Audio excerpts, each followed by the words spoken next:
Everyone deserves to have a piece of pie no matter what their dietary needs. So today I'm going to show you my go-to pie recipe that's gluten-free, egg-free, and has a dairy-free option as well. So let's get right to it. So pause this video, grab your mise en place, and I'll meet you back here when you're ready. This pie recipe is going to make you either 2 regular crusts or 1 double crust. I'm going to use a food processor to make the pie crust today. If you don't have a food processor, you can also use a pastry cutter like this one, which are very inexpensive, or even just a large fork. What I do is I basically just take my scale, put my food processor base right on it, tear it up, and add my flours. Mine have been pre-measured today, so I don't need to use my scale. So the first thing we're going to do is grab our gluten-free flours. And I only use a combination of 3 gluten-free flours for this. 1 binding flour, 1 whole grain flour, and 1 starchy flour. So we're going to add our sweet rice flour. If you'd like to make your own, check out my video here and it'll show you exactly how to do it. Our sorghum flour, which is our whole grain. If you'd like to make your own, and I'm going to show you how to do that when the video is ready, I'll post it here. And then the tapioca flour, or it's also known as tapioca starch. And that's it. That's all of our flours that we're going to add. Then we'll add in some sea salt, just directly into there. And then normally I use cane sugar, but I ran out, so I'm going to use brown sugar today. And then I use the seeds from a vanilla bean pod. And what I do is just dump those directly in to the sugar first and just pinch it to kind of mix it together. I find this helps the vanilla bean to spread out through the pie crust. Adding vanilla bean is, of course, optional, but if you're making a dessert pie, it makes the most incredible flavor. And there we go. Now it's nice and incorporated into the sugar. And remember, don't throw away that vanilla bean pod. You can use that to just add it into a little alcohol and let it ferment, and it becomes a nice vanilla extract. So save your money that way. Or I like to use it. I put it in my homemade yogurt while it's fermenting, and it's just delicious. So we're just going to give this a little mix. So the entire time we're using our food processor, we're just going to pulse it about 5 or 6 times.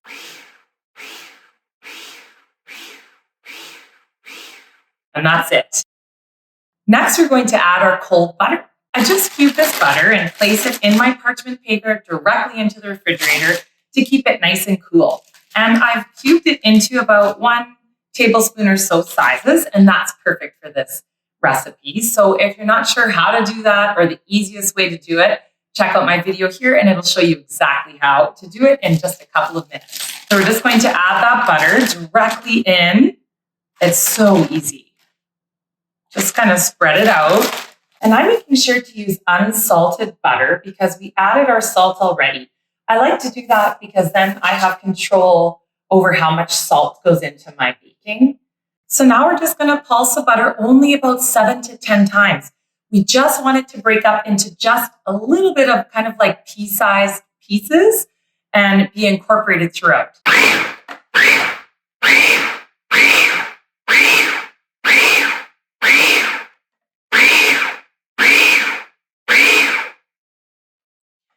I did mine 10 times. Oops. And now you're just going to see if you pick it up between your hands that it's just small little pieces. The pieces of butter are no bigger than the size of a pea. And if they are, you need to pulse it a couple more times. But you don't want to overwork it because the butter will warm up too much. You want to keep it nice and cold. This will give your crust a lovely flakiness to it. If you're dairy-free, you can use coconut oil as the fat in this pie recipe. What I recommend doing is just taking a little silicone tray like this one and filling it with coconut oil. Then putting it in the freezer for about 10 minutes or the refrigerator for as long as you like. And then it'll come out these nice cold little cubes. And you'll just add that in and pulse it in the exact same way. Go ahead and try out this technique. It's really, really simple and makes it just as delicious. So next, we're just going to add our liquid, which I'm going to use aquafaba.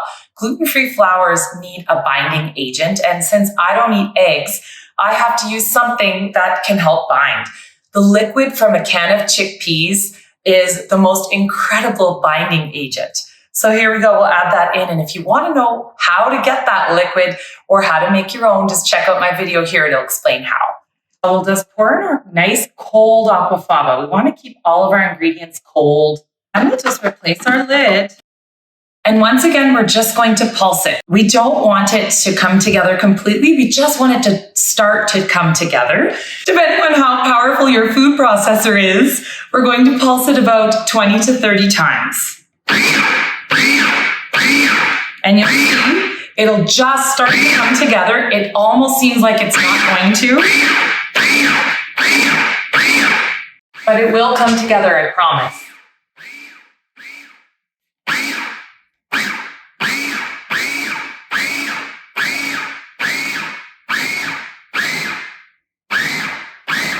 You can see now that the dough is just starting to come together. We don't want to mix it any more than this. This is the perfect amount so that when you grab it and pinch it, you can see that it does come together nicely. But just looking at it, it doesn't look like a ball of dough. Resist squeezing it together. And that's literally it. Again, I like to take my handy dandy bench scraper and we're just going to dump this onto the countertop. Don't worry if it looks like a big mess. I'd recommend wearing an apron for this part so you don't get covered in flour. And we're just going to dump it onto the countertop, being careful of the sharp blade. And you might think, oh my goodness, it's a big mess. This is not going to come together. But I promise you it will. You do not need to flour your countertop. If your countertop is made of wood, you may want to lay a piece of parchment paper underneath it. And in that way, it won't stick to your countertop. But otherwise, you do not need to. So it's so simple. See how nicely it's going to come together? You can just use your bench scraper so you don't use your hands too much. And just pull it together into a nice ball. It may fall apart like that. That's okay. Resist kneading it. You do not need to. If you knead it too much, it'll warm up and it will actually lose some of that lovely flakiness that we're going to get. So just make sure you just kind of pull it into a ball. And then depending on what you're going to be making with this, if you're going to make 2 single crusts, then just cut it directly in half. If you want to make a lattice top, you don't need quite as much for the top. So you could cut it just a little less than half. So I would cut it right in half for 2 and just a little less for making the lattice top, which is what I'm going to do. So I'll just split it into 2 pieces. And then each of these pieces you can see is coming together nicely. If you have a little bit of extra flour, just grab it, squeeze it into a nice ball. We don't want to overwork the dough at all. And a little bit will fall apart. Don't worry about that. Just squeeze it together nicely, but do not overwork it.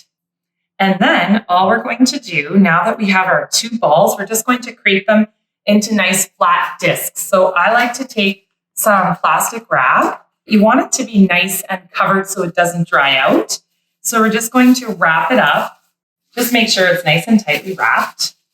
Once it's wrapped, I like to squeeze it into a nice disc. Just gently flatten it, just slightly, so it's easier to roll out later. And just don't worry if there's little cracks in it like this, that's okay. Just give it a little squish. You can even use your bench scraper if you don't want to touch it if your hands are really warm like mine are now. And you could just squish them this way. And now I have my larger disc, which is going to be the bottom of my pie, and my little bit smaller disc will be my lattice top. And all I'm going to do is place these into an airtight container and put them into my refrigerator. If we're going to be baking with them in the next 2 or 3 days, the dough needs to cool for at least an hour before you roll it out. If you aren't going to be baking in the next couple of days, though, you just place these into a nice airtight container and put them into the freezer, and they'll come out beautifully when you're ready to bake your crust. It's a perfect thing to do for the holiday season. It's going to be so hard when it first comes out. You're going to think, oh my goodness, what am I going to do with this dough? But don't worry, I'm going to show you exactly what to do when it comes out of the refrigerator coming up next, so stick around. Next, I'm going to show you how easy it is to roll out the dough and show you all my tips and tricks how to flute the edges, create a lattice top, and bake the most incredibly delicious ginger and cherry pie. Please like and subscribe to my channel to find out when my next video comes out. Depending on how powerful What is this thing called again? Your food processor.